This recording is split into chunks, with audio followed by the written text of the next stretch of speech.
Grace dropped to her knees beside the fallen pine and brushed snow away with trembling hands. A little boy lay beneath the lowest branches, curled tightly inside a dark navy coat that looked far too fine for the wilderness. He could not have been older than 4. His dark hair was damp with melted snow, and his breathing was so quiet that Grace leaned closer just to hear it. "Hey," she whispered. "Can you hear me?" His eyelids moved. Slowly, he opened his eyes, and Grace forgot the cold for one startled second. They were gold. Not hazel or amber, but the clear golden eyes of a young wolf. Something warm stirred beneath Grace's ribs, answering him in a way she did not understand. "You are all right," she murmured, although she was not certain of anything except that she could not leave him there. She slipped off her scarf, wrapped it around his shoulders, and carefully lifted him against her chest. The boy made a small sound and immediately caught the front of her coat. "Daddy," he whispered. "What about your daddy?" Grace asked. His eyes searched the trees as if he expected someone to appear between them. "Will he find me?" Grace looked toward the trail. Snow was falling faster now, covering every footprint almost as soon as it appeared. She had no idea where the boy had come from or how long he had been alone. Still, she could feel his fear in the way his fingers tightened. "Yes," she said softly. "He will find you. Promise." Grace swallowed. Promises were dangerous things when the forest could erase a person in minutes. But the child needed hope more than he needed the truth of her uncertainty. "I promise." His shoulders relaxed slightly. Grace adjusted him in her arms, and something silver slipped from beneath his coat. A pendant. She caught it before it disappeared into the snow. Carved into the metal was a black wolf with its head raised beneath a small crown. Grace had never seen the symbol before. "Is this yours?" The boy quickly covered it with his hand. "Daddy gave it to me." "What is your name?" His expression changed immediately. "I cannot tell you." Grace blinked. "Why?" "Daddy said if I get lost, I should never tell strangers my name." Despite the storm, warmth touched her heart. "That is probably good advice." The boy studied her face. "Are you a stranger?" "Technically." He thought about that, then rested his head against her shoulder. "You do not feel like one." Grace held him closer and started toward Frost Hollow. She had traveled perhaps a quarter mile when 3 patrol wolves emerged through the snow. Relief rushed through her. "I found a child near the eastern trail," she called. The nearest man hurried forward, but his attention suddenly shifted to the pendant. He stopped. The other 2 saw it as well. Their expressions changed. "Grace," one said quietly, "where did he get that?" "His father gave it to him." The patrolman exchanged a tense look. "Put him down." Grace tightened her arms around the boy. "Why?" The nearest wolf stared at the crowned black wolf hanging against the child's coat.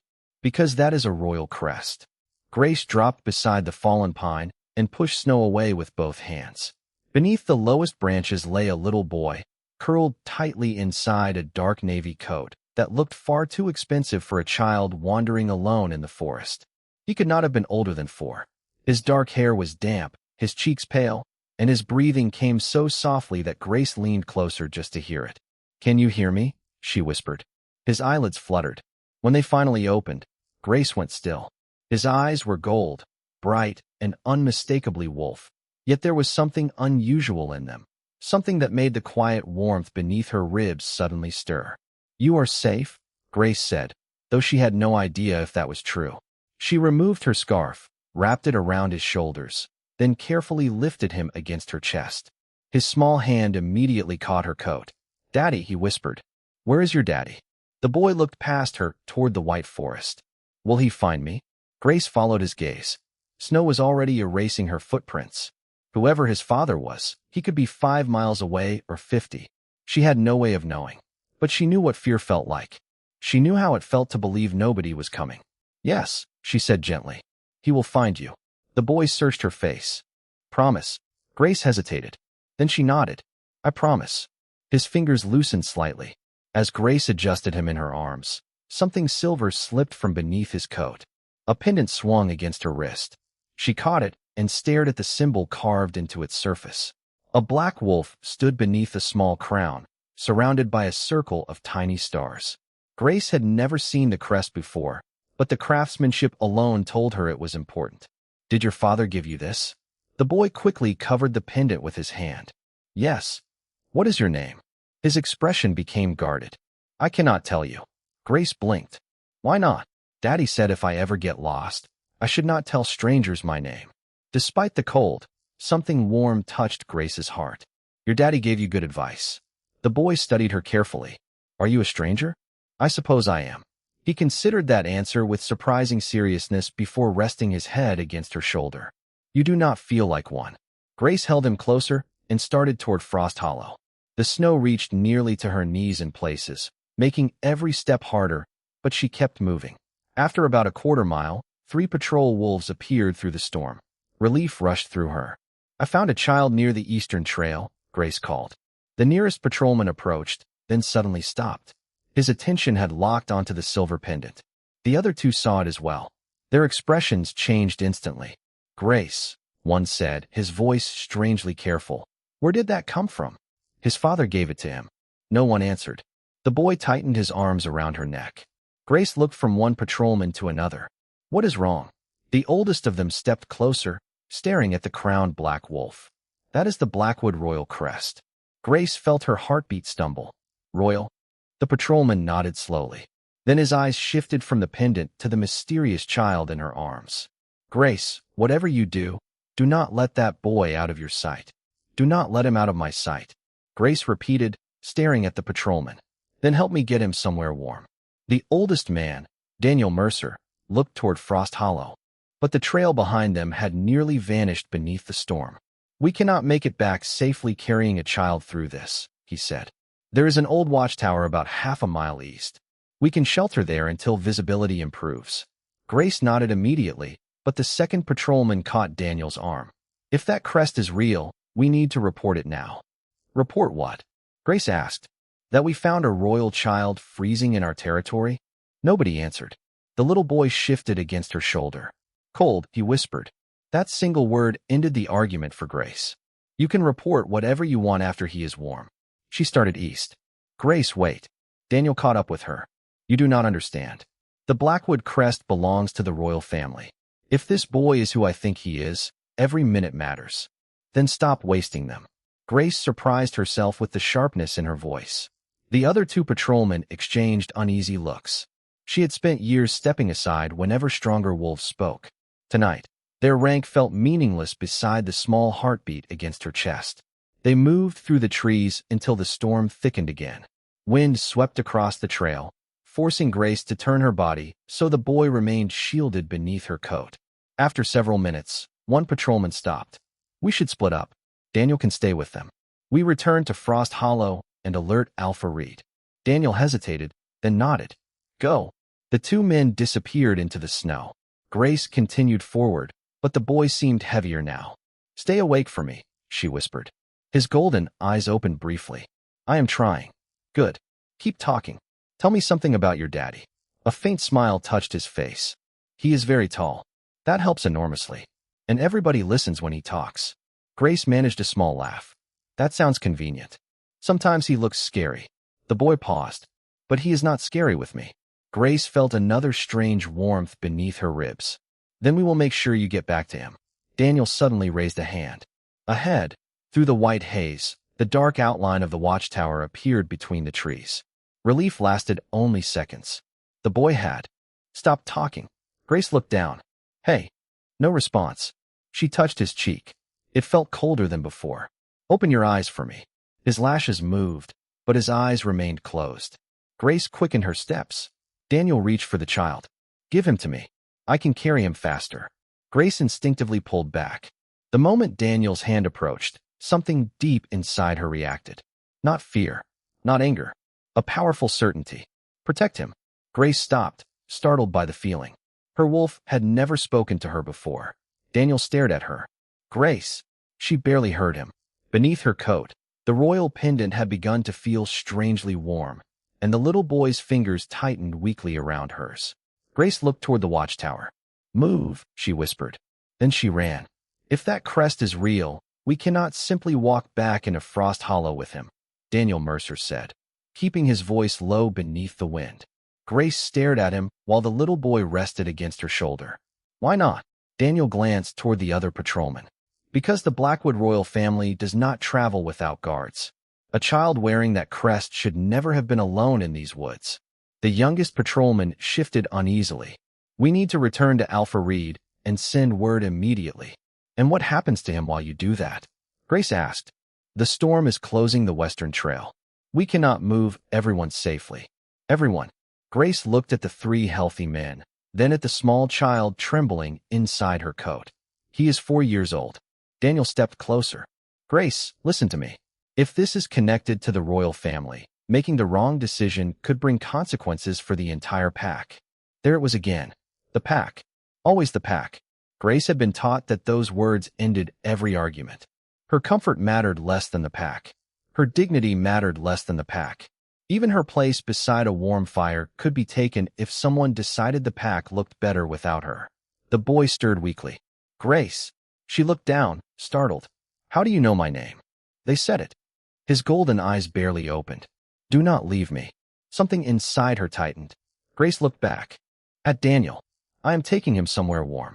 The youngest patrolman exhaled impatiently. Grace. Alpha Reed ordered all Frost Hollow wolves back before the storm worsens. The familiar pressure of authority settled over her senses. Her knees wanted to bend. Her gaze wanted to drop. For years, Grace had mistaken that instinct for proof that she was weak. She held the child closer. No. The word was quiet. It still felt enormous. The patrolman stared at her. Grace drew one slow breath. You can return and report the crest. I will stay with him. Alone? Daniel asked. There is an abandoned watchtower east of here. Half a mile, maybe less. Daniel studied the snow, then nodded reluctantly. The tower has an old stove. If the chimney is clear, you might get heat. He removed a small emergency pack from his shoulder and handed it to her. Matches, a blanket, water, and a flashlight. Grace accepted it. Thank you. The boy suddenly whispered, Daddy will come. Grace looked at him. Yes, he will. The other patrolman turned toward Frost Hollow, but Daniel remained another moment. You really believe that? Grace watched snow collect on the child's dark hair. I promised him. Then she started east. Each step sank nearly to her knees. Wind pressed against her back, and the forest disappeared into shifting white. After several minutes, the boy stopped shivering. Grace knew enough about cold to understand that was not good. Stay awake, she whispered. Tell me about your dad. His answer came faintly. He always finds me. Then we will make his job easier. Through the storm, a dark wooden shape finally appeared between the trees. The watchtower. Grace nearly cried with relief. Then the boy went completely still against her shoulder. If that crest is real, we need to report this before we move another foot, Daniel Mercer said, staring at the silver pendant against the boy's coat. Grace looked from him to the child in her arms. He is freezing. Reporting can wait until he is warm. One of the younger patrolmen shook his head. You do not understand what you are carrying. I am carrying a little boy. You are carrying someone connected to the Blackwood Royal family. The words should have frightened her.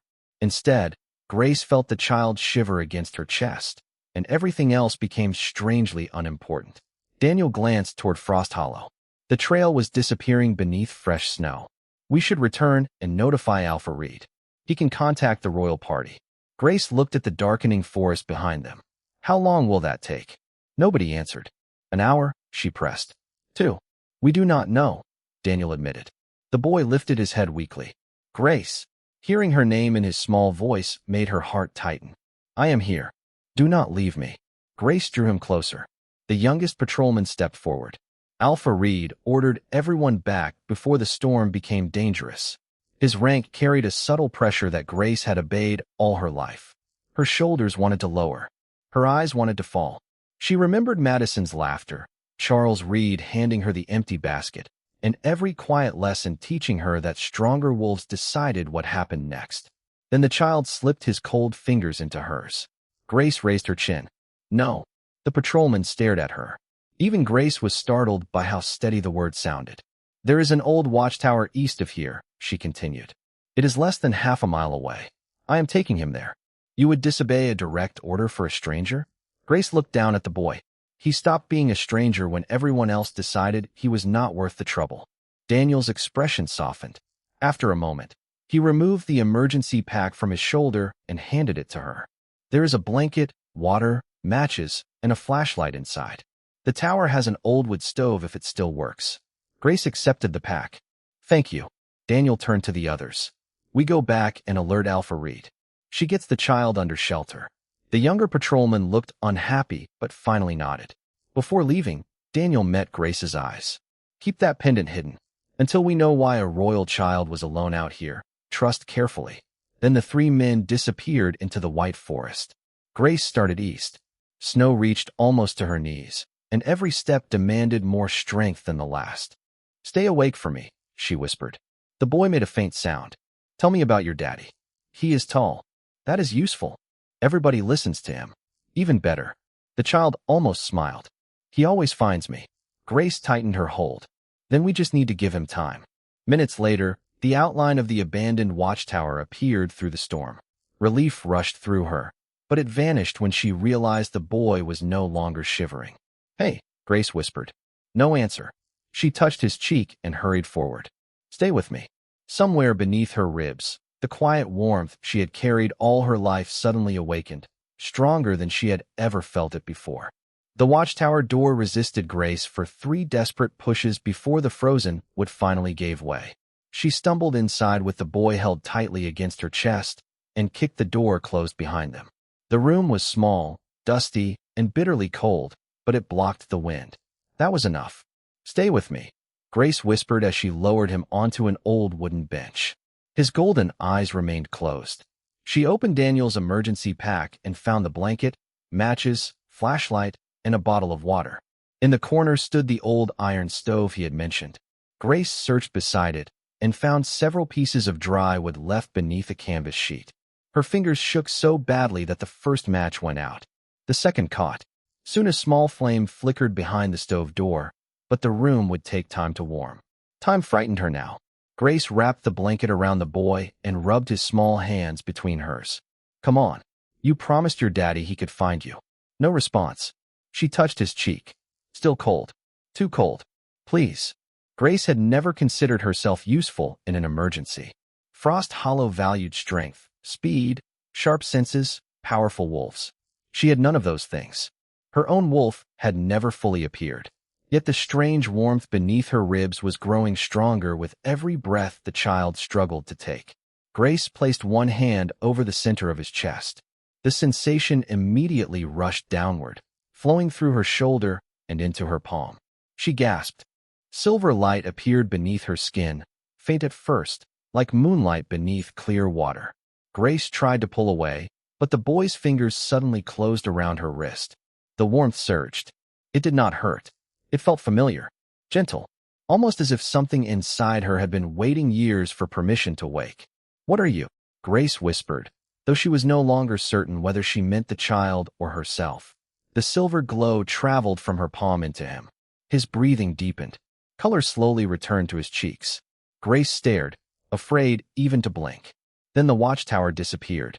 For one impossible instant, she stood somewhere else. A vast stone courtyard stretched beneath a gray winter sky. Men and women in dark royal coats moved urgently between horses and vehicles. At the center stood a tall man dressed entirely in black. Snow rested in his dark hair. His face was controlled, but Grace felt what his expression refused to show. Fear, exhaustion, a father's desperate need to find his child. Then he turned. Silver eyes seemed to look directly into hers. Grace's breath caught. The vision vanished. She was back inside the watchtower with her hand still resting over the boy's chest. His golden eyes opened. You saw him, he whispered. Grace stared at him. Who? The child gave the faintest smile. My daddy. Before Grace could answer, the silver pendant between them began to glow. The watchtower door groaned as Grace pushed against it with her shoulder, holding the boy close with one arm. For one frightening second, the frozen wood refused to move. Then the door opened, and she stumbled inside. The room was dark, dusty, and barely warmer than the forest, but the walls stopped the wind. We made it, Grace whispered. The boy did not answer. She carried him to an old wooden bench and wrapped Daniel's emergency blanket around his small body. His golden eyes remained closed. Grace opened the emergency pack with shaking fingers. Matches, water, a flashlight, nothing that could warm him quickly enough. She found an iron stove in the corner and several dry pieces of wood beneath a canvas cover. The first match died between her numb fingers. The second caught. Soon a small flame flickered inside the stove, but Grace knew the room would need time to warm. The boy might not have that time. Stay awake, she whispered, kneeling beside him. Your father is looking for you, remember? His lashes moved, but he did not open his eyes. Grace rubbed his hands gently between hers. They felt frighteningly cold. You said he always finds you, so you have to help him. Still nothing. Fear pressed against her chest. Grace had spent her entire life being told what she could not do. She could not shift. She could not command. She could not protect anyone. Frost Hollow had measured strength in claws and dominance, and by those rules, Grace had always failed. But the quiet warmth beneath her ribs was no longer quiet.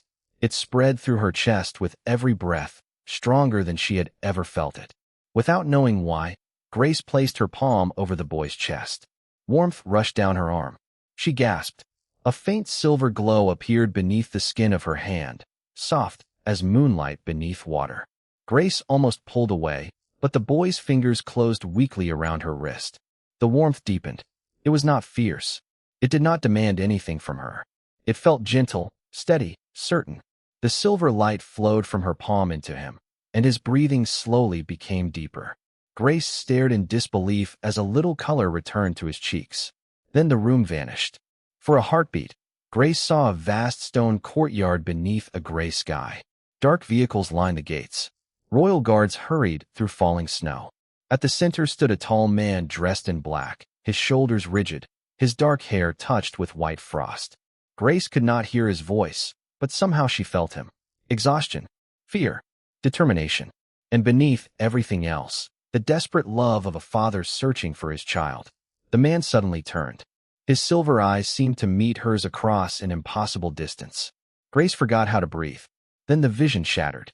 She was back in the watchtower, kneeling beside the boy. His eyes slowly opened. You saw him, he whispered. Grace stared at him. Saw who? The smallest smile touched his face. My daddy.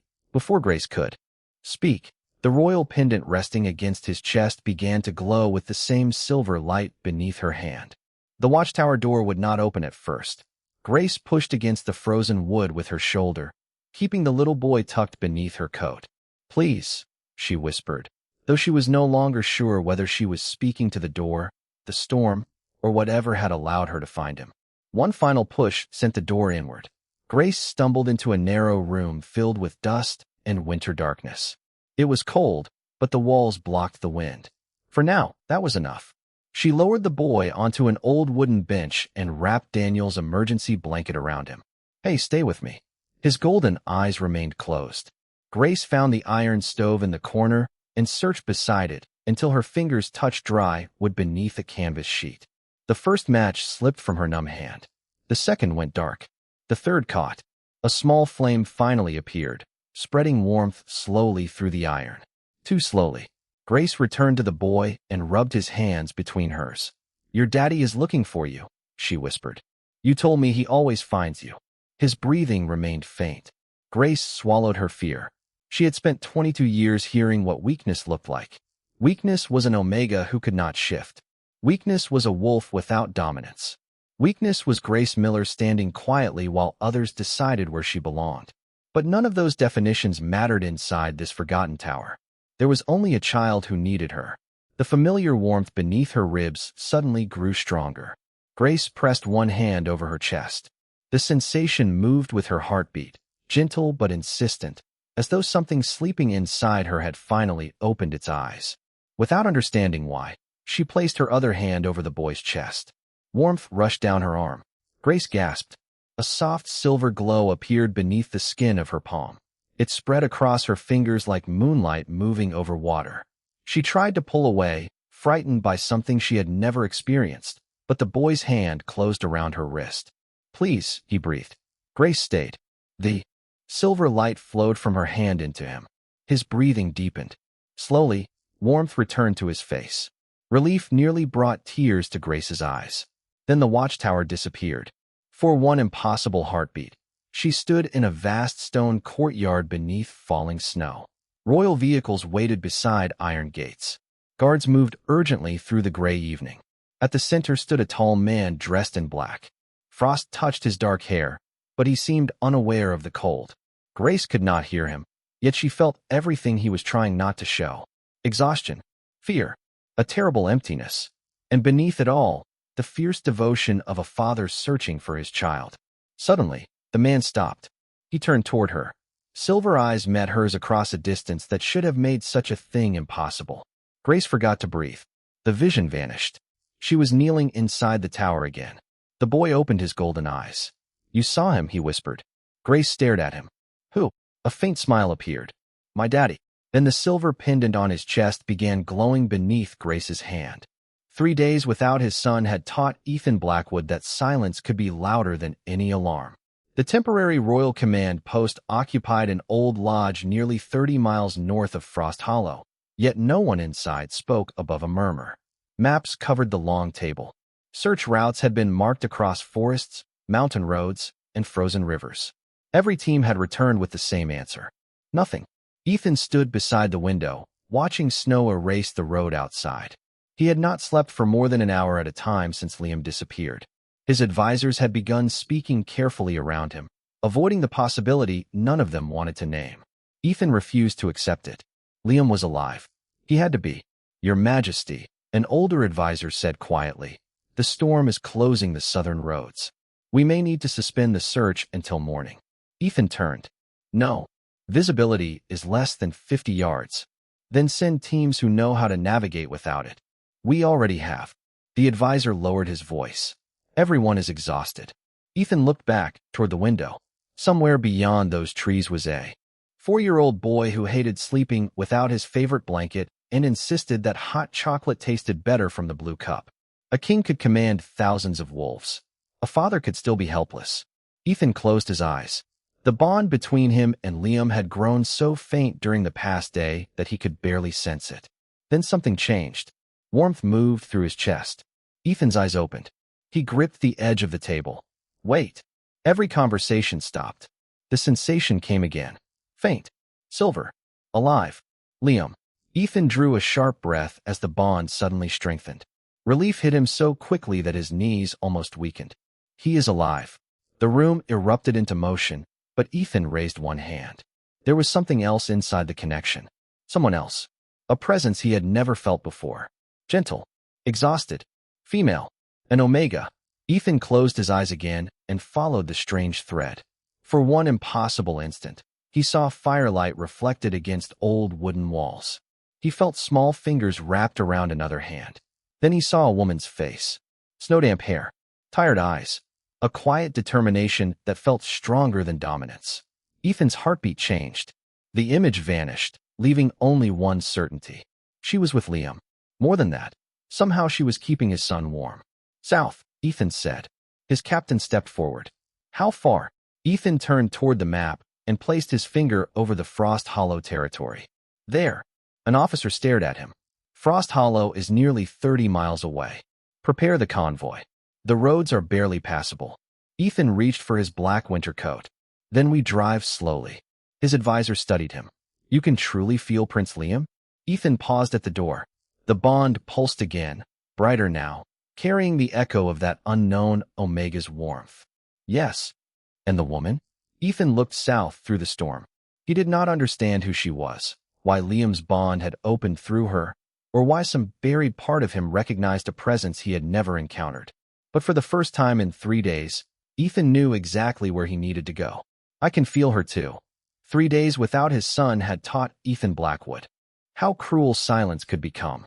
The temporary royal command post stood nearly 30 miles north of Frost Hollow, surrounded by snow-covered pines and roads that were disappearing beneath the storm.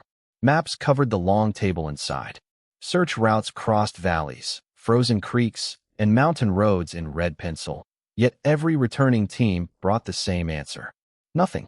Ethan stood beside the window in his black winter coat, staring into the white darkness. He had slept perhaps 2 hours since Liam disappeared. His advisors spoke carefully around him now, as though saying the wrong words might make the worst possibility real. "Your Majesty," his senior advisor said, "visibility has fallen below 50 yards. We should suspend the southern search until morning." Ethan did not turn. "No. The roads are becoming difficult to pass." "Then use vehicles equipped for snow." "We already are." The advisor paused. The teams are exhausted. Ethan finally looked at him. My 4-year-old son is somewhere in this storm. They can rest when he is home. The room fell silent. Ethan closed his eyes. For 3 days, the bond between him and Liam had weakened until it felt like the final ember of a dying fire. He could still remember Liam that morning, complaining that his oatmeal had too many blueberries, laughing when Ethan stole one from his bowl. Ordinary moments. Ethan would have traded every royal title he possessed to have that ordinary morning back. Then warmth moved through his chest. Ethan opened his eyes. His hand tightened against the windowsill. There. Again. A pulse. Faint, but unmistakable. Liam. Stop. Everyone froze. Ethan focused on the bond. It strengthened suddenly, carrying something he had not felt in days. Warmth. Safety. His son was alive. Relief nearly stole his breath. I can feel him. Chairs moved behind him as officers rushed toward the maps. Ethan raised one hand. Wait. Something else traveled through the connection. Another presence. Soft, exhausted, unfamiliar. An omega. Ethan closed his eyes again, following the strange thread. For one impossible second, the command post vanished. He saw the inside of an old wooden watchtower. A small stove, glowing in the corner. Liam wrapped in a blanket. Beside him knelt a young woman with snow-damp hair and tired eyes, one hand resting gently over his chest. Silver light moved beneath her fingers. Then she looked up. Their eyes met across a distance that should have made such a moment impossible. Ethan felt his heartbeat stumble. The vision disappeared. Your Majesty, his captain asked. Ethan crossed the room and studied the map. The connection pulled south. He followed it with his finger until he reached Frost Hollow territory. Here. The captain frowned. That is almost 30 miles away. Prepare the convoy. The storm could double the travel time. Ethan reached for his gloves. Then we leave now. His senior advisor stepped closer. You are certain Prince Liam is there? Ethan felt the bond pulse once more. This time it carried Liam's familiar presence, and, beside it, the quiet warmth of the unknown woman. Yes. The advisor hesitated. And whoever is with him? Ethan looked toward the southern road. He did not know her name. He did not know why his son's fading bond had returned through her touch. Most unsettling of all, he did not know why some forgotten part of himself had recognized her. She is keeping him safe, Ethan said. Then he opened the door to the storm. Take me to my son. 3 days without his son had changed the sound of silence for Ethan Blackwood. It no longer felt peaceful. It felt like waiting for a door that might never open. The temporary Royal Command Post stood nearly 30 miles north of Frost Hollow, surrounded by snow-covered pines and roads fading beneath the storm. Inside, maps covered a long oak table, each marked with search routes through valleys, frozen creeks, and isolated mountain roads. Every team had returned with the same answer. Nothing. Ethan stood at the window in a black winter coat, watching snow swallow the lights outside. He had barely slept since Liam disappeared. His advisors had stopped telling him to rest. Your Majesty, his senior advisor said carefully, visibility has fallen below 50 yards. The southern teams cannot safely continue at this speed. Ethan did not turn. Then they continue. Slowly. The storm may last until morning. My son is 4 years old. His voice remained quiet, which somehow made the room even stiller. He does not get to wait for morning. No one argued. Ethan closed his eyes and searched for the bond he had shared with Liam since the boy was born. For 3 days it had weakened, becoming little more than a distant thread. Ethan had refused to believe that thread could disappear. Then warmth moved through his chest. His eyes opened. A second pulse followed. Faint. Familiar. Alive. Ethan gripped the windowsill. Liam. Everyone turned. The bond strengthened suddenly, carrying something Ethan had almost forgotten how to feel. Relief. His son was alive. I can feel him, Ethan said. Officers immediately moved toward the maps, but Ethan raised his hand. Wait. There was something else inside the connection. Someone else. A presence unlike any he knew. Gentle. Tired. Female. An omega. Ethan focused on it, and the command post vanished from his senses for one impossible heartbeat. He saw a small wooden room. An old iron stove. Liam wrapped in a blanket. Beside him knelt a young woman with snow-damp hair, her face pale from exhaustion. Her hand rested over Liam's chest, and silver light glowed beneath her fingers. Ethan felt the warmth surrounding his son. protection without dominance, strength without force. Then the woman lifted her eyes. For the briefest moment, Ethan felt as though she were looking directly at him. Something deep inside his chest answered before his mind could understand why. The vision disappeared. Ethan crossed to the map. The invisible connection pulled south. His finger moved over the paper and stopped at Frost Hollow. There. His captain leaned closer. That is almost 30 miles from here. Prepare the convoy. The roads are difficult. Ethan reached for his gloves. Use the winter vehicles. His senior advisor watched him carefully. You are certain Prince Liam is there? The bond pulsed again. Ethan felt his son's familiar presence, but beside it remained the quiet warmth of the unknown Omega. He did not know her name. He did not know why Liam's fading bond had suddenly strengthened through her. Most unsettling of all, he did not know why some hidden part of himself seemed to recognize someone he had never met. Ethan opened the lodge door, and cold air rushed inside. He is alive, he said, his silver eyes fixed on the southern road. And whoever she is keeping him that way. Take me to my son. By the time Grace saw the first lights of Frost Hollow through the thinning snow, the boy was awake enough to walk a few steps, but she refused to let him. She carried him beneath her coat, his head resting against her shoulder while the royal pendant remained hidden beneath his scarf. The storm had weakened, leaving the forest strangely quiet. Are we going to your home? He asked. For tonight, Grace said. Then we are finding your father. The boy smiled faintly. He is already coming. Grace remembered the silver-eyed man from her vision and felt that mysterious warmth beneath her ribs again. When she reached the edge of the settlement, Daniel Mercer was waiting with several Frost Hollow wolves. Relief crossed his face. Grace. Thank goodness. His gaze dropped to the child. Alpha Reed wants both of you at the Great Hall immediately. Inside the courtyard, dozens of wolves had gathered. Charles Reed stood near the entrance with Madison beside him. Grace had barely crossed the gate when Charles noticed the pendant beneath the boy's scarf. His expression changed. Is that the Blackwood crest? Grace nodded. Murmurs spread through the crowd. Madison stepped forward. You expect us to believe you simply found a royal child in the woods. Grace stared at her. That is exactly what happened. Convenient. Madison's eyes moved over Grace's wet clothes. The Alpha King's party was expected in this territory. Everyone knew it. The accusation took a moment to register. You think I took him? Grace asked quietly. The boy lifted his head. She saved me. Madison ignored him. Charles raised one hand. Enough. Until we understand what happened, the child stays under pack protection. Two attendants approached.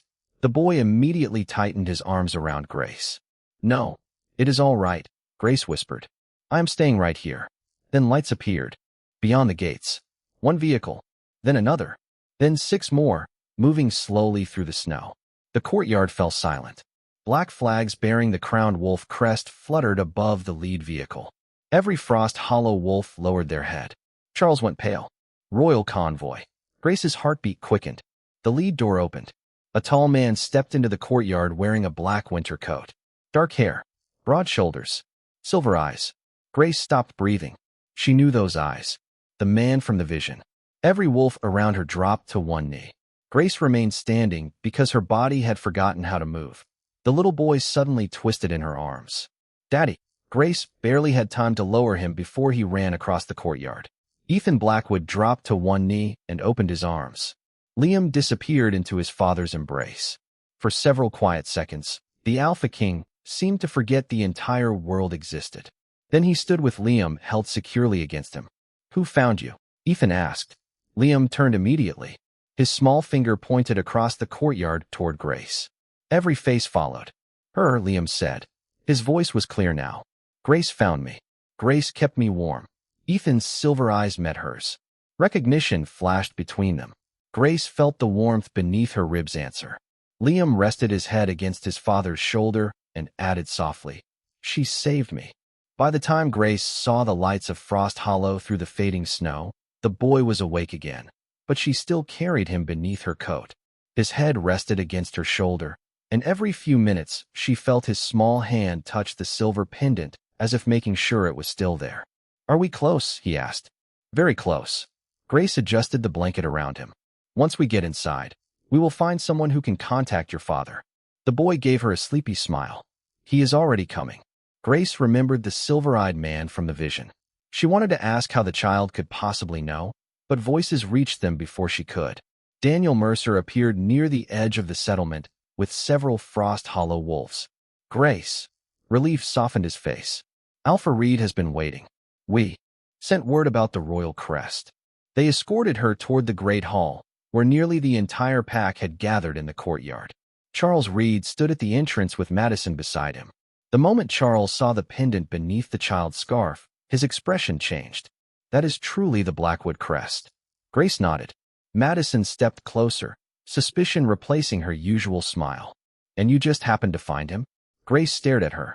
Under a fallen pine, almost half a mile beyond the Eastern Trail. On the same night the Alpha King's party was expected nearby? Madison asked. The meaning behind her words landed slowly. Grace felt something inside her go cold. You think I planned this? I think everyone knows how badly you wanted people to stop seeing you as useless. Before Grace could answer, the boy lifted his head. She saved me. His small voice silenced those nearest them. Charles raised one hand. Enough. Until the royal family confirms his identity, the child remains under Frost Hollow protection. Two attendants approached. The boy immediately wrapped his arms around Grace's neck. No. It is all right, Grace whispered. I am not going anywhere. Then a low sound rolled through the courtyard. Engines. Lights appeared beyond the gates, cutting through the snow. One black vehicle entered, followed by another, then several more. A crown wolf emblem gleamed on every door. The entire courtyard changed at once. Conversations died. Heads lowered. Charles Reed went pale. The royal convoy. The lead vehicle stopped. Its door opened. A tall man stepped out wearing a black winter coat. Dark hair. Controlled expression. Silver eyes. Grace forgot the cold. She knew him. The man from the vision. Wolves around her dropped to one knee, but Grace remained standing, too stunned to remember what was expected. The child suddenly moved in her arms. Daddy. Grace lowered him, and he ran across the courtyard. Ethan Blackwood immediately knelt and opened his arms. Liam rushed into them.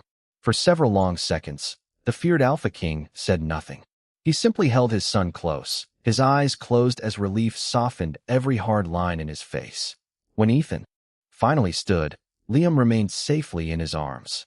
Who found you? He asked quietly. Liam turned.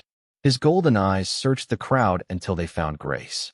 Then he pointed directly at her. Every wolf followed his gesture. Grace did. Ethan's silver eyes met hers. Recognition flashed across his face. The same strange warmth awakened beneath Grace's ribs. Liam rested his head against his father's shoulder. She stayed with me when everyone else wanted to leave, he said.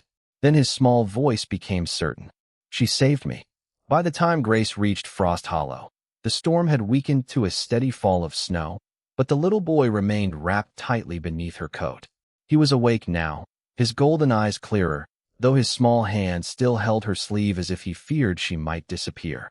Daniel Mercer met them near the eastern gate with 2 patrol wolves. Relief crossed his face. Grace, you made it. His attention moved immediately to the child. Alpha Reed knows about the crest. He wants both of you at the Great Hall. Grace nodded and followed them through the settlement. Lights glowed behind frosted windows, and wolves stepped outside as word spread that she had returned with the mysterious child. By the time they entered the courtyard, dozens had gathered. Charles Reed stood near the hall doors with Madison beside him. His gaze dropped to the silver pendant visible above the boy's scarf. The Blackwood crest, Charles murmured. Madison stared at Grace. You expect everyone to believe you found a royal child by accident. Grace felt the old instinct to lower her eyes, but it did not come. I heard him crying beneath a fallen pine. Madison folded her arms. On the exact night the royal party was traveling near Frost Hollow? Madison, Daniel warned. She ignored him. Maybe Grace finally found a way to make people notice her. The boy lifted his head from Grace's shoulder. She saved me. His voice was quiet, but the courtyard became still. Madison's expression tightened. Charles stepped forward. Until we know exactly who this child is, he will remain under pack protection. 2 attendants approached. The boy immediately wrapped both arms around Grace's neck. No. Grace held him gently. It is all right. I am staying right here. Then a low rumble reached the courtyard. Engines. Every head turned toward the gates. White headlights appeared through the falling snow, followed by black vehicles carrying the crowned wolf emblem. Charles Reed went pale. Royal convoy. The first vehicle stopped near the hall. Its door opened, and a tall man stepped into the snow wearing a black winter coat. Grace's breath caught. Dark hair, silver eyes. The man from her vision. Around her, Frost Hollow wolves dropped to one knee. Grace remained standing, not from defiance, but because she had forgotten how to move. The boy suddenly gasped. "Daddy!" Grace lowered him carefully. He ran across the courtyard, and Ethan Blackwood immediately knelt, opening his arms. Liam rushed into them. For several long seconds, the Alpha King simply held his son. The powerful man Grace had seen in her vision disappeared behind the relief of a father who had finally found his child. Ethan closed his eyes and pressed his cheek briefly against Liam's hair. When he stood again, Liam remained safely in his arms. "Are you all right?" Ethan asked. Liam nodded. "Grace kept me warm." Ethan's gaze lifted. "Grace." Liam turned and pointed directly toward her. Every face in the courtyard followed. Her. Grace felt the warmth beneath her ribs awaken. Ethan's silver eyes met hers, and recognition moved across his expression. He had seen her too. Liam rested his head against his father's shoulder. "Everyone wanted her to come back," he said softly. "But she stayed with me." Ethan looked at Grace for a long moment. Then Liam smiled with complete certainty. "She saved me." For several seconds, no one in the courtyard spoke. Ethan Blackwood held Liam against his chest, while his silver eyes remained fixed on Grace. She felt suddenly aware of everything about herself that Frost Hollow had taught her to hide. Her soaked sweater, her snow-covered boots, her tangled hair, the hands still trembling from cold. Yet Ethan did not look at her with pity. His attention dropped to those hands. "You gave him your coat," he said. Grace glanced at the navy fabric still, wrapped around Liam. "He needed it more than I did." Liam touched his father's shoulder. "Grace made me warm when the fire was not enough." Ethan's gaze sharpened. "What does that mean?" Grace hesitated. She could feel Madison watching, along with Charles Reed and nearly every wolf in Frost Hollow. "I do not know," she admitted. "Something happened at the watchtower. There was light beneath my hand. Then I saw." Her voice faded. Ethan stepped closer. "You saw what?" Grace met his eyes. "You." A quiet murmur moved through the courtyard. Ethan went completely still. Grace continued before courage deserted her. "I saw you standing in a stone courtyard. You turned toward me." Ethan's expression changed. "I saw you too." The words silenced everyone. Charles Reed took a cautious step forward. "Your Majesty, perhaps Grace should be examined before we assume this was anything more than exhaustion." Ethan looked toward him. "She kept my son alive. I will decide what deserves examination." Charles immediately lowered his head. Grace should have felt satisfaction. Instead, she only felt tired. Ethan handed Liam gently to a royal attendant, though the boy protested until his father promised he would remain nearby. Then Ethan approached Grace. Up close, he seemed even more imposing, but there was no dominance in his voice when he spoke. "Grace Miller."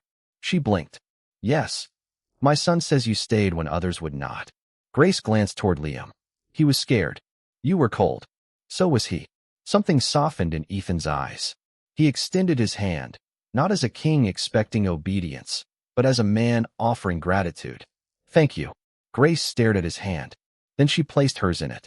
Warmth struck instantly. Not painful, not frightening. Vast. The quiet presence beneath Grace's ribs surged awake as silver light raced across Ethan's wrist. Someone gasped. Ethan released her hand and stared down. A luminous mark had appeared against his skin, shaped like a crescent wrapped around a small silver star. The royal attendants froze. Madison covered her mouth. Charles Reed looked as though he had forgotten how to breathe. An elderly royal advisor stepped forward, his face drained of color. "That cannot be." Grace looked from the mark to Ethan. "What is it?" Ethan did not answer. For the first time since arriving, the Alpha King looked genuinely shaken. The advisor whispered the words instead. "A mate mark." Grace's heartbeat stumbled, but Ethan's expression held no joy, only disbelief. He took one slow step backward. "No," he said quietly. The advisor stared at him. "Your Majesty." Ethan looked at the glowing mark as though it had broken a law older than the kingdom itself. "It is impossible." Grace felt the warmth inside her turn uncertain. "Why?" Ethan finally raised his silver eyes to hers. His voice was barely above a whisper. Because fate already gave me a mate once. For several seconds, the courtyard seemed to forget the storm. Ethan Blackwood stood with Liam safely in his arms, but his silver eyes remained fixed on Grace. She suddenly became aware of how she must look beneath the lantern light, with snow melting through her hair, her sweater damp from hours in the cold, and her hands still trembling from exhaustion. Yet the Alpha King did not look at her with embarrassment or pity. His gaze moved to the coat wrapped around Liam. "That belongs to you," he said. Grace nodded. "He needed it more than I did." Liam lifted his head from his father's shoulder. "Grace kept me warm." Ethan looked at his son. "At the watchtower?" Liam nodded. The fire was small, but her hand got warm. It had silver light. A murmur moved through the gathered wolves. Grace wished she could disappear from their attention, but Ethan turned back to her. "Is that true? I do not know what happened," she admitted. "I put my hand over his chest because he was getting colder. Then something inside me." She searched for words. It woke up. Ethan's expression sharpened. "And the vision?" Grace stared at him. "You know about that?" "I saw you." Silence fell again. Grace remembered those impossible silver eyes meeting hers across miles of winter. "I saw you too." Charles Reed stepped forward cautiously. "Your Majesty, Grace has never shown any unusual ability before." Perhaps the cold caused confusion. Ethan's gaze shifted to Charles. His voice remained calm. "My son's bond returned at the exact moment she touched him. I do not consider that confusion." Charles lowered his head. Grace felt no triumph. Only a strange ache that someone who had never met her had listened more carefully than people who had known her for years. Ethan handed Liam gently to a royal attendant. The boy resisted until Ethan promised, "I am right here." Then the Alpha King walked toward Grace. Every instinct told her to lower her gaze. She did not. Ethan stopped before her. "Grace Miller." "Yes, Your Majesty. My son says you stayed with him when leaving would have been easier." Grace glanced at Liam. He was afraid. "So were you." She hesitated. "Yes." Ethan studied her for a moment, then extended his hand. There was no command in the gesture. "Thank you." Grace slowly placed her hand in his. Warmth rushed through her instantly. She gasped. Ethan's fingers tightened in surprise as silver light appeared beneath his skin, circling his wrist in a luminous crescent. The royal advisor nearest him went completely still. Someone whispered behind Grace. Ethan released her hand and stared at the mark. For the first time, his controlled expression broke. "What is that?" Grace asked. The elderly advisor stepped closer. "A mate mark." The words moved through the courtyard like a breath. Grace's heart stumbled, but Ethan looked neither pleased nor relieved. He looked shaken. "No," he whispered. The advisor stared at him. "Your Majesty, the mark is unmistakable." Ethan raised his eyes to Grace, and she saw something deeper than disbelief there. "Grief." "It cannot be," he said. Grace swallowed. "Why?" Ethan looked once toward Liam before answering. "Because fate already gave me a mate once. Liam's mother. And she is gone." For several seconds, the courtyard held its breath.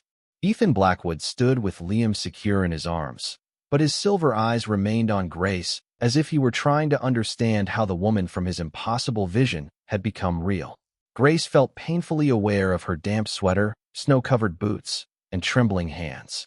She had spent years learning to disappear when stronger wolves entered a room. Now the most powerful alpha in the Northern Territories was looking only at her. Liam touched his father's collar. "Grace gave me her coat." Ethan glanced at the navy fabric wrapped around his son. "You crossed the storm without it." Grace nodded. "He needed it more." "She made me warm too," Liam added. With her hand.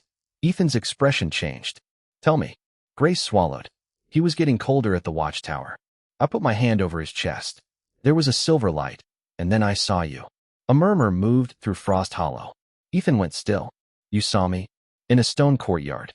You turned toward me." His gaze sharpened with recognition. "I saw you beside Liam." Charles Reed stepped forward. "Your Majesty, Grace has never demonstrated any special ability. Perhaps exhaustion caused both experiences." Ethan looked at him calmly. "My bond with my son returned at that exact moment." Charles lowered his head.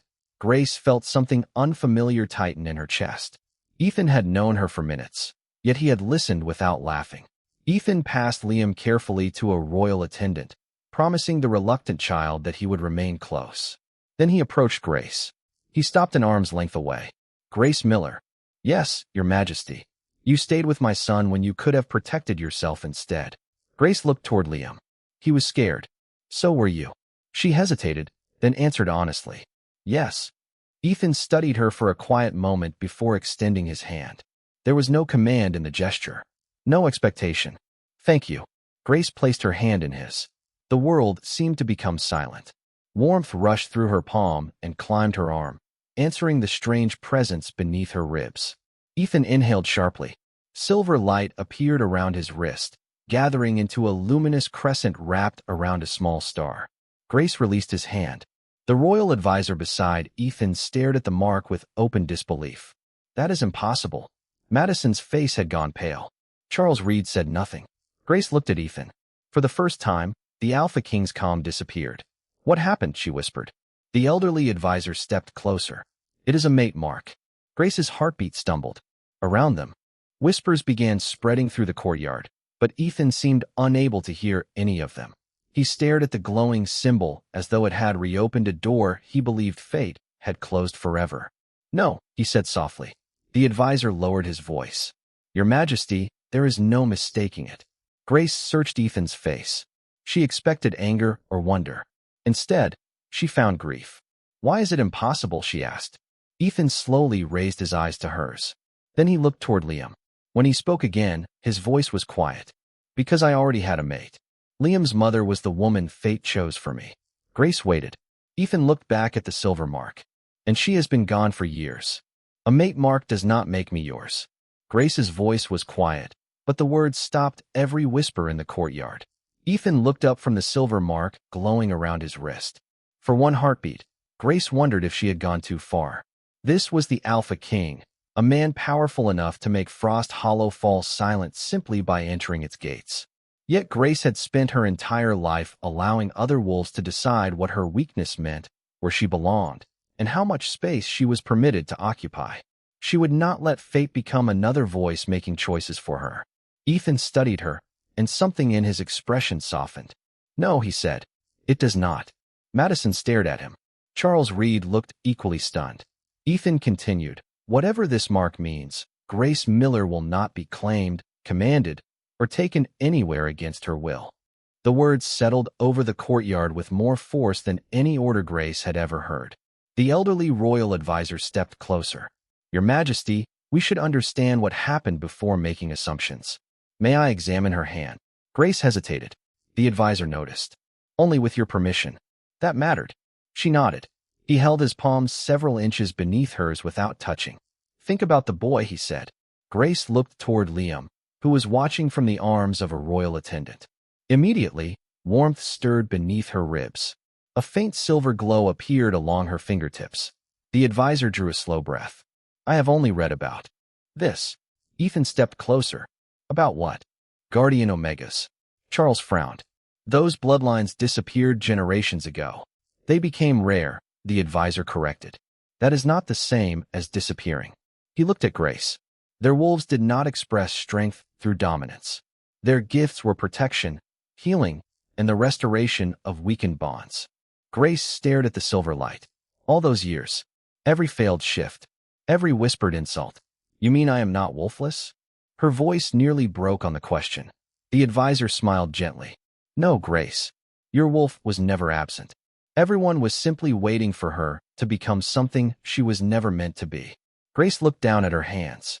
The truth hurt in a strange way because it was beautiful. Liam suddenly reached toward her. I knew. Grace smiled despite herself. You did. I found you. The advisor turned sharply toward him. What did you say? Liam pointed toward Grace. When I got lost, I kept feeling warm whenever I walked that way. Silence returned. The advisor looked at Ethan. Royal heirs possess unusually strong protective instincts.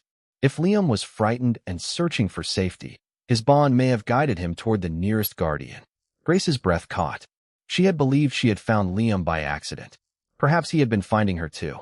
Ethan looked at the mark on his wrist. Then saving Liam caused this. No. The advisor answered immediately. A guardian bond cannot create a mate mark. Ethan's eyes narrowed. Then explain it. The older man studied the silver crescent. The mark was already part of your bond. Dormant, perhaps, but present before tonight. Grace felt the warmth beneath her ribs deepen. Ethan stared at her. Before we met. Yes. The advisor looked between them. The child did not create your connection. Liam slipped from the attendant's arms and walked to Grace, taking her hand. The silver light brightened instantly. The advisor smiled faintly. He simply led two people toward a bond that was already waiting for them. A mate mark does not make me yours. Grace did not raise her voice, yet every whisper in the courtyard disappeared. Ethan lifted his silver eyes from the glowing mark on his wrist and looked at her. Grace could feel dozens of wolves watching, including the same people who had spent years treating her as though she should be grateful simply to belong. Now Madison stood silent. Charles Reed looked at Grace with a respect he had never offered before. Somehow, that sudden change hurt more than their old contempt. Grace straightened. Yesterday, I was the Omega nobody wanted anyone important to see. Tonight, everyone is looking at me differently because of a mark I did not ask for. Ethan's expression softened. You are right. Surprise moved through the crowd. He stepped back, deliberately giving her space. Whatever this mark means, it does not give me ownership of you. Grace searched his face for pride or offense and found neither. Then what happens now? You choose. Two simple words. No one had ever offered them to her so easily. The elderly royal advisor approached, but stopped several feet away. Grace, with your permission, I would like to test something. Grace nodded cautiously. He asked her to hold out her hand, then moved his palm beneath it without touching. Think about Liam. Grace looked toward the boy. The moment their eyes met, warmth stirred beneath her ribs. Silver light appeared along her fingertips. The advisor inhaled slowly. I thought these bloodlines had disappeared. Ethan turned to him. What bloodlines? Guardian Omegas. Charles Reed frowned. Grace cannot even shift. The advisor looked at him. Because you expected her wolf to express itself through the same traits you value in everyone else. He turned back to Grace. Guardian Omegas were never known for dominance. Their gifts appeared through healing, protection, and the restoration of weakened bonds. Grace stared at her glowing hand. Then my wolf was never missing. Her voice came out smaller than she intended. The older man smiled. No, she was simply speaking a language no one here recognized. Grace swallowed against the sudden pressure behind her eyes. 22 years of shame shifted beneath one sentence. Liam slipped from the attendant's side and walked toward her. I knew you were safe, he said. Grace crouched slightly. How? Liam pointed toward the eastern forest. When I was lost, I felt warm whenever I went that way. When I went the other way, it disappeared. The advisor became very still. You followed the feeling? Liam nodded. The old man looked toward Ethan. Royal heirs possess unusually strong protective instincts. Under extreme fear, Liam's bond may have guided him toward the nearest guardian Omega. Grace looked at the boy in disbelief. She had thought she found him. Perhaps, somehow, they had been drawn toward each other. Ethan glanced down at his mate Mark. So Grace saving Liam created this? No. The advisor answered immediately. A guardian bond can restore a weakened family connection. It cannot create a mate bond. Ethan's gaze sharpened. Then where did the mark come from? The advisor studied the silver crescent carefully. It was already there, dormant. Grace felt the warmth inside her deepen. Before we met. Before tonight, he confirmed. Ethan looked at her, the same disbelief reflected in his eyes.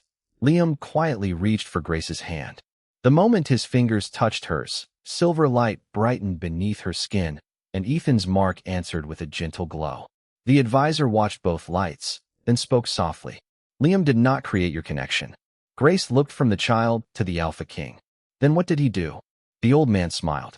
He led you to each other. A mate mark does not make me yours.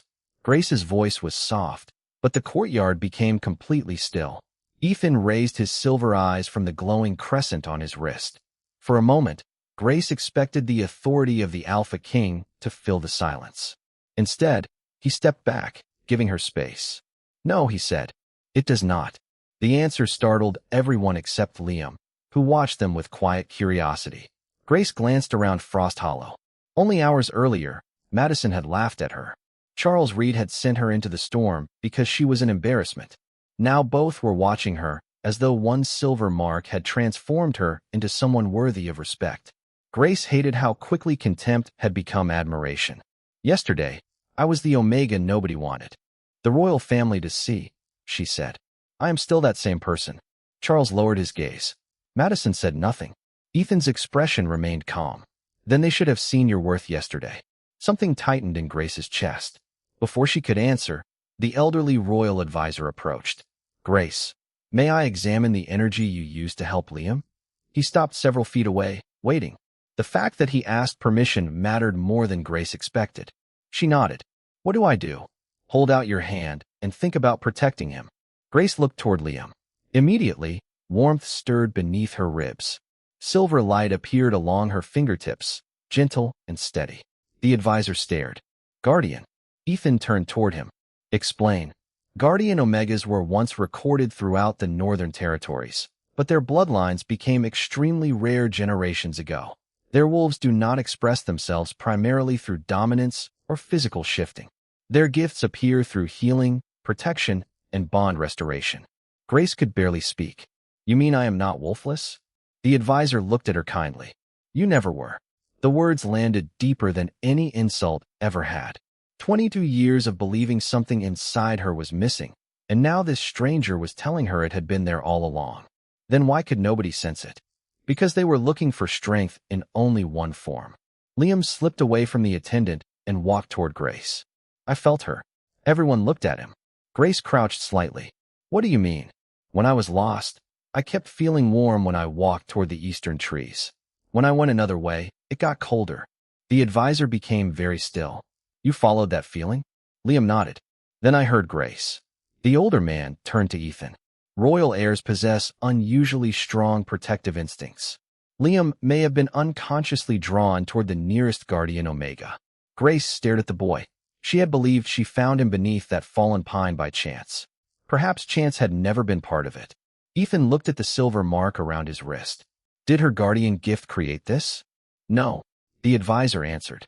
Without hesitation, healing can restore a weakened bond. It cannot create a mate bond. Ethan's expression sharpened. Then why did it appear tonight? The advisor studied the mark. Because it was already there, dormant. Grace felt the warmth beneath her ribs deepen. Before Ethan and I met. Yes. Liam reached out and took Grace's hand. Silver light immediately brightened beneath her skin. Across from her, Ethan's mate Mark answered with the same glow. The advisor watched both lights in silence before finally speaking. Liam did not create the bond between you. Grace looked from Liam to Ethan. Then what did he do? The advisor smiled softly. He followed it home. By morning, the storm had finally begun to loosen its hold on Frost Hollow. Snow still covered the courtyard, but the clouds were breaking above the eastern trees, allowing pale sunlight to touch the rooftops. Grace stood beside Liam while the entire pack gathered in silence. Only hours ago, she had crossed this same courtyard believing she was the least important wolf in it. Now every face turned toward her. Charles Reed stepped forward first. Grace, Frost Hollow owes you an apology. She looked at the alpha who had sent her away because he did not want important guests to see her. I did not save Liam, so people would treat me differently. Charles lowered his eyes. I know. Madison stood behind him, no trace of her usual confidence remaining. I was wrong about you. Grace studied her for a moment. You were wrong about what strength looks like. She did not say it cruelly. She did not need to. Ethan approached from across the courtyard wearing his black winter coat, the silver mate mark still visible around his wrist. Every wolf instinctively lowered their head. Grace did not. Ethan stopped before her. According to old tradition, the Alpha King could publicly acknowledge a fated bond before witnesses. Grace could feel everyone waiting for him to do exactly that. Instead, Ethan removed his royal gloves and kept both hands at his sides. Grace Miller, you protected my son when you did not know his name, his family, or what saving him might bring you. His silver eyes held hers. You believed he was simply a frightened child who deserved to come home. Liam slipped his small hand into Grace's left hand. Ethan smiled faintly at his son before looking at her again. I will not repay that kindness by taking away the freedom you gave him. He slowly extended one hand, stopping before touching her. The mark may belong to fate. Your choice belongs to you. Grace looked at his open hand. Yesterday, she had walked into the forest because Frost Hollow wanted her somewhere no one could see her. She had believed strength meant becoming harder, louder, more powerful. But perhaps her strength had always been the thing everyone dismissed. The part of her that stayed gentle. The part that heard a child crying beneath the storm and stopped. Grace looked at Liam. "Do I have to call him Your Majesty all the time?" she asked softly. Liam considered this. Probably not at breakfast. Ethan laughed, and the sound surprised everyone, including Grace. Then she placed her hand in his. Warmth moved through her, gentle and familiar. Ethan's silver mark began to glow.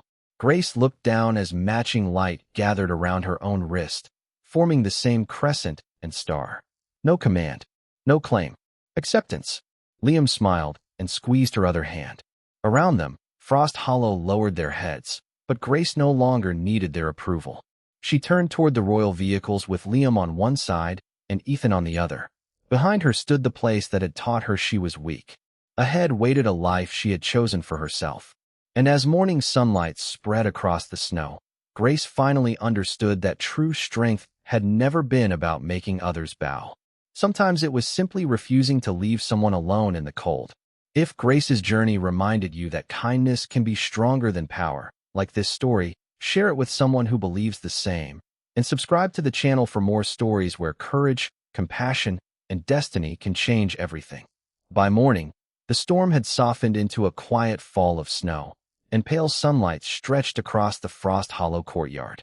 Grace stood beside Liam while the pack gathered around them. Only one day earlier, she had been sent away because Charles Reed did not want the royal family to see her. Now nobody looked anywhere else. Charles approached first, his usual authority replaced by something quieter. "Grace, I failed you." She studied him without anger. "You believed strength could only look one way." Charles lowered his head.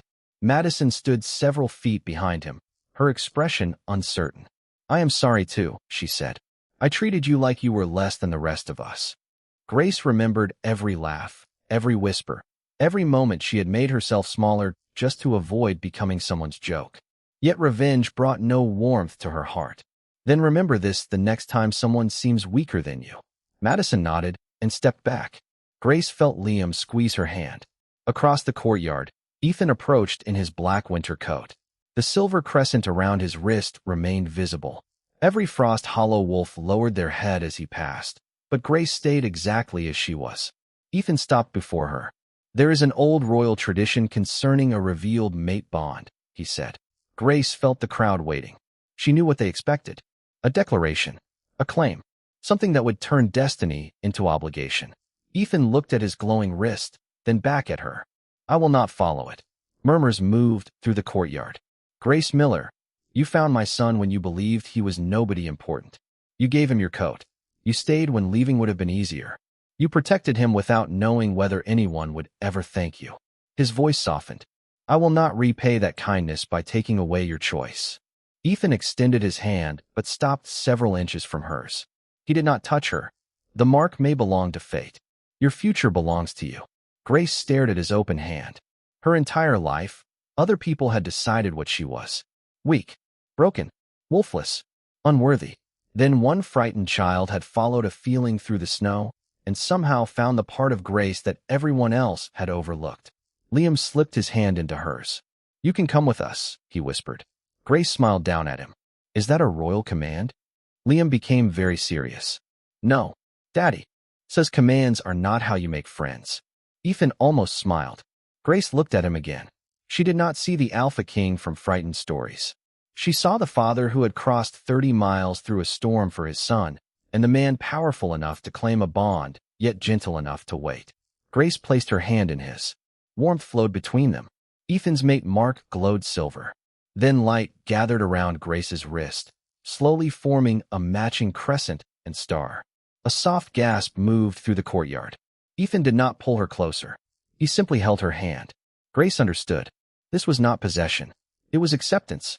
Liam stood between them, smiling as the final clouds opened above Frost Hollow. Grace turned toward the waiting royal vehicles. Behind her was the place that had taught her to believe she was weak. Ahead was a future nobody could choose for her.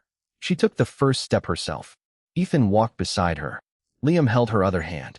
And for the first time, Grace did not need anyone to bow before her to know her worth. Sometimes the greatest strength was simply choosing kindness when the world had given you every reason to become cold. If this story touched your heart, please like the video, share it with someone who still believes kindness matters, and subscribe to the channel for more stories of courage, love, and destiny. By morning, the storm had faded into a gentle fall of snow, and pale sunlight touched the roofs of Frost Hollow. Grace stood in the courtyard with Liam holding her hand, surrounded by wolves who no longer knew how to look at her. Yesterday, she had been the Omega Charles Reed wanted hidden from royal eyes. Today, those same eyes followed her with something close to awe. Charles stepped forward first. "Grace, I owe you an apology." She studied the alpha who had spent years measuring her by everything she could not do. "You do," she said quietly. Charles lowered his head. Madison approached next, her confidence gone. "I was cruel to you because I thought being stronger made me better." Grace remembered the laughter, but she felt no satisfaction in seeing Madison humbled. "Then learn from it," she said. "The next person you underestimate might never get the chance I did." Madison nodded and stepped away. Grace felt Liam squeeze her fingers. Then the courtyard fell silent. Ethan Blackwood was walking toward them. His black coat moved lightly in the morning wind, and the silver mate mark remained visible around his wrist. Wolves lowered their heads as he passed. Grace did not. Ethan stopped before her and looked around the courtyard. "There is an ancient custom regarding a revealed mate bond," he said. Grace felt her chest tighten. She knew enough about royal tradition to understand what everyone expected next. Ethan could acknowledge her before the pack. He could declare the bond and allow destiny to decide everything that came afterward. Instead, he looked directly at Grace. "I will not invoke it." A murmur moved through the crowd. Ethan continued. "Grace Miller found my son when she believed he was simply a lost child. She gave him warmth when she had little left for herself. She stayed when leaving would have been easier. She asked for no reward." His voice softened. "I will not honor that kindness by taking away the freedom that made it possible." He extended one hand toward her, but stopped before touching her. "The mark may belong to fate. Your choice belongs only to you." Grace stared at his open hand. Her whole life had been shaped by other people's definitions. Weak, broken, wolfless. She had tried so hard to become what Frost Hollow respected that she had never considered another possibility. Perhaps she had never needed to become anything else. Liam leaned closer. "You can come with us." Grace looked down at him. "Is the prince giving me an order?" Liam shook his head seriously. "Daddy says you cannot order somebody to love you." Ethan's expression softened. Grace looked at him again. She saw power, but she also saw restraint. She saw the father who had crossed nearly 30 miles through a winter storm for his child. Most importantly, she saw a man willing to wait for an answer he could not command. Grace placed her hand in his. Warmth moved gently between them. Ethan's silver crescent brightened. Then light gathered around Grace's wrist, forming a matching crescent and star. The courtyard became silent. Ethan did not pull her toward him. He simply held her hand. Liam took the other. Grace smiled through the sudden warmth behind her eyes. Behind her stood the place that had taught her weakness was something to hide. Ahead waited a future she had chosen herself. Grace stepped forward, and Ethan walked beside her.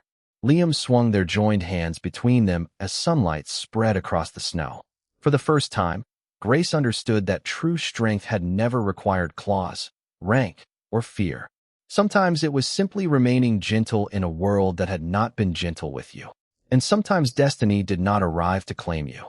It arrived, held out its hand, and waited for you to choose. If Grace and Liam's journey touched your heart, please like this video, share it with someone who believes kindness can change a life, and subscribe to the channel for more stories where courage, compassion, and destiny find the people who need them most.